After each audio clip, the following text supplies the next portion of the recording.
ایک دور دراز سرسبز و شاداب پہاڑوں سے گھری ہوئی خوبصورت ریاست تھی جہاں سورج کی کرنیں ہر صبح جھیلوں کے نیلے پانی پر ناچتی تھیں اور پرندوں کی چہچہاہٹ فضا کو زندگی سے بھر دیتی تھی۔ اسی حسین و جمیل ریاست کی شہزادی تھی فلورین، ایک ایسی لڑکی جس کا حسن صرف چہرے تک محدود نہ تھا بلکہ اس کا دل بھی محبت، ہمدردی اور رحم سے لبریز تھا۔ اس کی آنکھوں میں چمک تھی، اس کے لبوں پر نرمی تھی اور اس کی باتوں میں ایسی مٹھاس تھی کہ سننے والا پل بھر میں اس کا گرویدہ ہو جاتا۔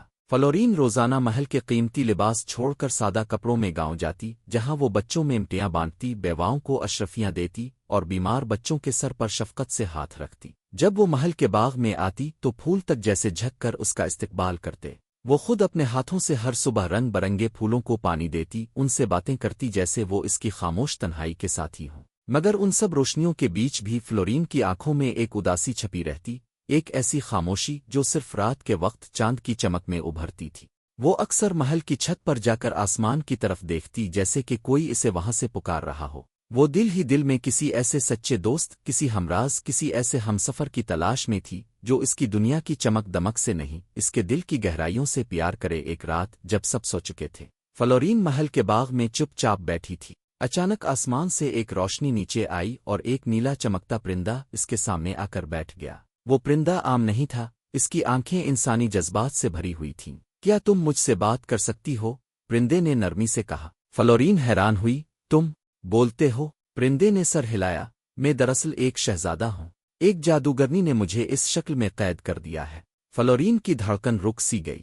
اس پرندے کی آواز میں کچھ ایسا تھا جو اس کے دل میں آتر گیا۔ اب ہر رات نیلا پرندہ آتا اور فلورین سے باتیں کرتا، دونوں کے درمیان خاموشی میں ایک گہرا رشتہ بننے لگا۔ فلورین کو پہلی بار لگا کہ کسی نے اس کی تنہائی کو محسوس کیا ہے۔ ایک رات پرندے نے اپنا اصل نام بتایا، شہزادہ آزر۔ ایک شریر پری زفریاں نے مجھے اس لیے سزا دی کیونکہ میں نے اس کی محبت کو ٹھکرا دیا۔ اب میں دن بھر کسی غار میں قید رہتا ہوں اور صرف رات کو آزاد ہو سکتا ہوں۔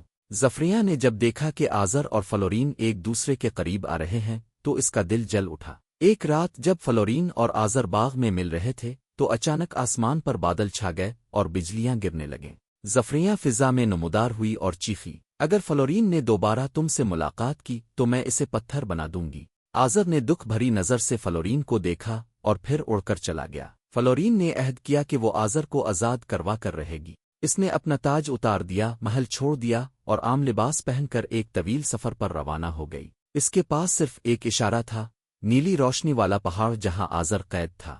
راستے میں اس نے جنگلوں، دریاؤں اور پہاڑوں کا سامنا کیا۔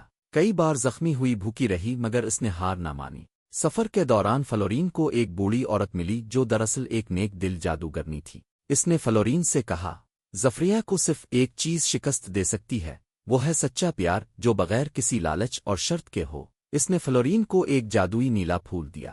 اگر تم واقعی آزر سے بے غرض محبت کرتی ہو تو یہ پھول کھل جائے گا اور زفریہ کی طاقت ختم ہو جائے گی۔ آخرکار فلورین زفریہ کے قلعے تک پہنچ گئی۔ ہر طرف اندھیرا، چیخیں اور عجیب سائے تھے۔ قلعے میں زفریہ اس کا انتظار کر رہی تھی۔ زفریہ نے کہا، مارا تم بھی دیگر لوگوں کی طرح ناکام ہو جاؤ گی شہزادی۔ فلورین نے کہا، مجھے آزر کو واپس انسان بنانے کی خواہش نہیں، بس مجھے اس کا ساتھ چاہیے۔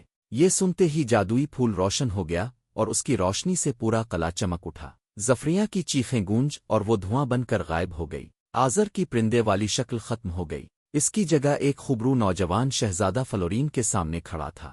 اس کی آنکھوں میں حیرت، عقیدت اور محبت تھی۔ تم نے میرے لیے سب کچھ قربان کر دیا، وہ آزر نے آہستہ سے کہا۔ فلورین نے مسکرا کر کہا، میں نے صرف وہی کیا جو میرا دل کہتا تھا۔ فلورین اور آزر محل واپس آئے۔ پوری ریاست خوشی سے جھوم اٹھی۔ دونوں کی شادی ہوئی اور لوگ دعائیں دینے کے لیے دور دور سے آئے۔ کہا جانے لگا، ایک شہزادی نے سچے پیار کے لیے سب کچھ قربان کیا اور اس کی محبت نے جادو کو ہرا دیا۔ ہر شام فلورین اور آزر باغ میں بیٹھ کر نیلے آسمان کو دیکھتے جہاں کبھی نیلا پرندہ آتا تھا۔ دوستو، اگر آپ کو کہانی پسند آئی ہو تو ویڈیو کو لائک کریں، اپنے دوستوں کے ساتھ شیئر کریں اور ہمارے چینل کارٹون جالی کو سبسکرائب کرنا نہ بھولیں۔